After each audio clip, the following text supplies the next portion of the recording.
엄마들 원인을 몰라. 너무 내가 오버한 게 아닌가 터졌었대요. 네. 반갑습니다. 엄마의 지혜 엄지TV 엄지맘입니다. 여러분, 오늘은 제가 젖병 소독 방법에 대해서 한번 알려드리도록 하겠습니다. 엄지맘도 실제로 젖병 소독기를 사느냐, 열탕 소독을 할 것인가, 도대체 어떻게 해야 되는지 전혀 몰랐어요. 씻는 방법도 전혀 몰랐고, 오늘은 제가 이것들에 대해서 좀 비교를 하고 좀 분석을 해드리도록 하겠습니다. 우선은 젖병을 소독할 수 있는 방법은 총 3가지가 있어요. 첫 번째, 이쪽에 보이시는 것처럼 냄비에 팔팔 끓이는 거예요. 가장 고정적인, 그런 고전적인 방법이긴 하지만 가장 세균을 확실하게 없앨 수 있는 열탕 소독 방법이라고 하죠. 두 번째로는 진짜 간편함의 대명사, 전자레인지. 네, 전자레인지에 스팀 소독 방법이 있어요. 세 번째로 아마 이것 때문에 비교 분석 되게 많이 하실 거예요. 젖병 소독기가 있죠. 네, 제품도 굉장히 다양한데 제가 이 다양한 브랜드들은 좀 차후에 다음 편에서 다시 한 번 더 비교를 해드리도록 하겠습니다. 그러면 각각 방법들마다 무슨 차이가 있는지 궁금하시죠? 우선은 여러분들 젖병 소독을 왜 해야 되는지, 우리가 신생아 시절에 특히나 이런 배앓이를 많이 아이들이 해요. 그러면은 정말 아이들이 그냥 계속 우는 거예요. 엄마들 원인을 몰라. 얘가 왜 그러는지, 분유 때문인지, 젖병에 공기가 들어가서인지, 아니면 세균 때문인지. 일단 젖병 소독 같은 경우에는 생후에 100일까지, 약 3개월이죠. 100일 잔치를 할 때까지는 저는 소독을 매일 해줄 것을 권장을 드립니다. 조금 엄지맘은 초보맘이다 보니까 유난스러웠어요. 그래서 열탕으로 한번 하고 여기에 또 넣어서 하고. 근데 지금 돌이켜보니 너무 내가 오버한 게 아닌가라는 생각도 좀 들고, 그리고 오히려 너무 이렇게 소독을 많이 하는 게 유해물질이 더 나왔겠다 이런 생각도 들어요. 그래서 여러분들 취향에 맞게, 엄마의 취향에 맞춰서 한 가지 방법을 선택하시는 거를 좀 추천을 드립니다. 우선은 여러분들 이렇게 젖병을 사시잖아요, 그쵸? 그러면 소독을 어떻게 하는지부터 좀 알려드릴게요. 아이 분유를 먹인 다음에 열어요. 우리 이런 솔 다 구매하셔야 돼요. 큰 솔이 있고, 오늘은 제가 소개를 안 해드리지만 얘보다 작은 솔이 있어요. 큰 솔의 용도는 거품을 내서 이렇게 넣어서 이렇게 구석구석. 근데 요즘 굉장히 좋아요. 내가 돌릴 필요가 없고 그냥 솔 자체가 돌아가요. 되게 편하죠? 아주 구석구석 되거든요. 얘 이렇게 하고, 굉장히 젖꼭지에서 중요한 부분인데 이 자체로 그냥 솔을 넣어서 닦으시면 안 돼요. 왜냐면 젖꼭지를 분리해 보시면 요 밑에 틈새에 우유 찌꺼기가 굉장히 많이 껴있어요. 그래서 여기까지 솔로 구석구석, 네, 요 안에도 구석구석, 네, 요 틈새까지도 구석구석 닦아주셔야 돼요. 1차적으로 이렇게 좀 거품을 내서 세척이 완료가 됐잖아요. 그러면 그 다음에 이제 소독을 어떻게 할 거냐는 거예요. 네. 우선 가장 간편한 전자레인지 소독 방법은 되게 간편해요, 진짜. 얘를 젖병에 한 4분의 1 정도 그냥 물을 넣어요. 그리고 접시, 네, 전자레인지에 들어갈 수 있는 접시에다가 물을 적당히 받아서 얘네들을 다 분리해서 담그는 거예요. 그리고 그대로 돌려주시면 돼요. 끝! 그럼 전자레인지 안에서 물이 팔팔팔 끓으면서 이 안에서 스팀으로 소독이 되는 거예요. 되게 간편하죠? 한 가지 주의할 거는 얘를 완전히 밀봉해가지고 돌리시면 안 돼요. 터질 수 있습니다, 여러분. 실제 저희 엄마가 그렇게 해서 돌렸다가 터졌었대요. 네, 그래서 이 방법은 굉장히 간편하지만 뭔가 조금 찝찝해요. 그래서 많이들 사용하지는 않는 것 같아요. 그러면 가장 많이 사용하는 이제 2가지 방법을 제가 좀 비교를 해보도록 하겠습니다. 열탕 소독 방법은 정말 완벽한 멸균이 되는 느낌이 들어요. 근데 얘는 어떻게 하냐면 물을 담그고, 네, 끓이셔야 돼요. 근데 처음부터 얘를 같이 넣어서 익히는 게 아니에요, 여러분. 물을 끓이는 시간이 한 2분 정도 걸릴 거예요. 물이 팔팔팔팔팔팔 끓잖아요? 그러면 그때 얘로, 네, 집게죠? 얘로 다 분리해가지고 담그시는 거예요. 네, 끓는 물에.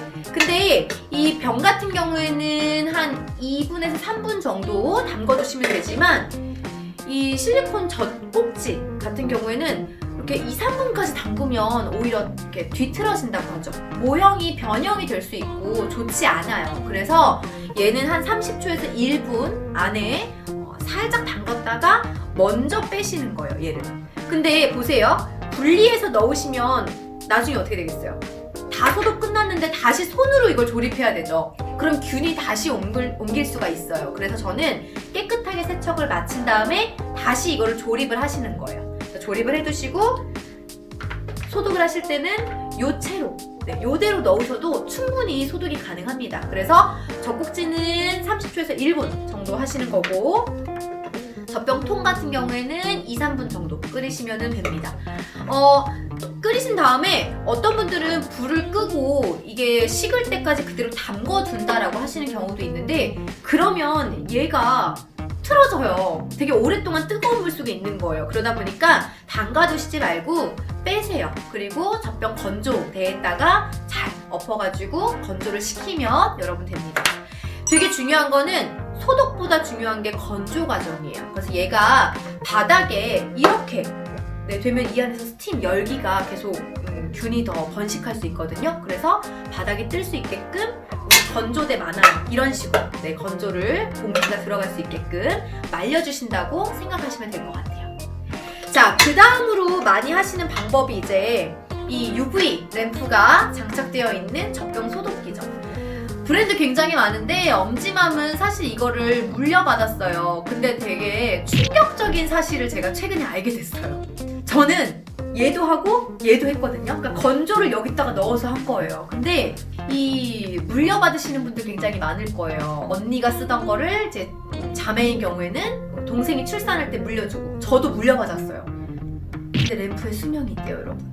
그러니까 엄지맘은 그냥 느낌적으로만 살균되는 느낌이었지 실제 얘가 살균을 해줬는지는 모르겠다는 거예요. 여러분 물려받으실 거면은 이 회사에 전화하셔가지고 UV 램프만 좀 한번 교체를 해주시기를 바라겠습니다. 한 아이가 한 6개월 정도 썼으면은 램프를 수명을 좀 다 된 거기 때문에 교체를 해주셔야 된대요. 그래서 그거는 회사마다 좀 다를 수 있기 때문에 좀 확인해 볼 내용입니다. 여러분 체크해 주시고요. 하나를 사가지고 막 대대손손 물려받아서 몇 년째 쓰는 게 절대 아니다라는 거 좀 말씀을 드리고, 이 모델 자체도 되게 오래된 이 유사의 모델이에요. 저도 물려받아 썼는데 그냥 살균보다는 그냥 건조기로 썼나 봐요. 그러면 이거를 참 끓여 쓰기를 잘한 것 같아요. 그쵸? 내용 이 안에 보면 제가 젖병 소독기 브랜드 편만 따로 알려드리겠지만 되게 단순해요. 문을 열면 끝. 닫고서 누르면 돼요, 버튼을. 이 버튼 3개는 뭐냐면 자동 살균 환기예요. 그러니까 저 같은 경우에는 열탕 소독으로 살균을 마쳤으면은 이 젖병 소독기에는 환기만 해도 되는 거예요. 근데 저는 괜히 한 번 더 살균을 하고 싶어서 자동을 눌렀죠. 자동은 순서대로 살균, 그 다음 환기로 넘어가고 끝나요. 자, 두 개의 장단점을 좀 비교를 해볼게요. 얘 같은 경우에는 건조 시간이 좀 오래 걸려요. 아무래도 젖은 상태에서 빼서 그릇이 건조되기까지.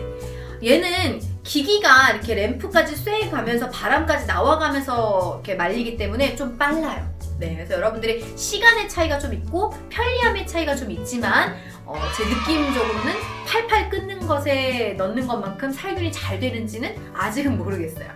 근데 젖병 소독기 넣으실 때 주의할 게 있어요. 램프를 골고루 쬐는 게 되게 중요해요. 그래서 얘 같은 경우 이렇게 만약에 여러 개의 젖병을 겹쳐서 놨다 라고 하면은 이 겹친 부분은 UV 램프가 이렇게 쏴지지 않았겠죠. 겹쳤으니까. 그래서 겹치지 않게끔 잘 안에 좀 줄을 세워가지고 살균기를 돌리는 게 굉장히 중요합니다. 그리고 또 하나는 저는 이렇게 엎어서 넣어놨어요, 이 안에. 근데 젖병기를 엎어서 넣으면은 이 안에는 램프가 잘 들어가지 않겠죠, 투과가. 그래서 세워가지고 넣는 거를 또 사용 방법 보니까 추천을 하시더라고요. 그래서 이것도 여러분들이 좀 헷갈리지 마시고 체크하시면서 사용하시면 조금 더 살균 효과를 보실 수 있을 거라 생각합니다. 네, 오늘 제가 젖병 소독 방법 3가지에 대해서 말씀을 드렸고, 각각 방법이 어떻게 되는지, 어떤 차이가 있는지, 어떻게 하면 잘 이용하는 것인지에 대해서 좀 비교를 해드렸는데요.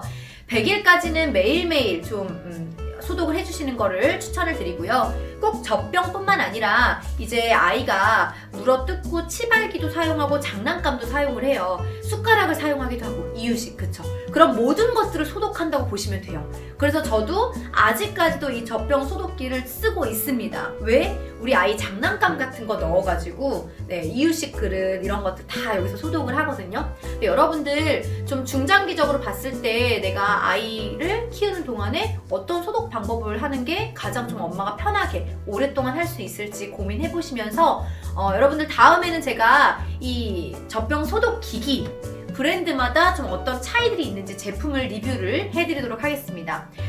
여러분 좋아요, 구독 눌러주시고요. 궁금하신 거 댓글 남겨주시면 저희가 반영해서 답변 드리도록 하겠습니다. 오늘도 감사합니다. 이 영상은 착한 엄마와 SY 미디어 출산육아 교육협회가 함께합니다.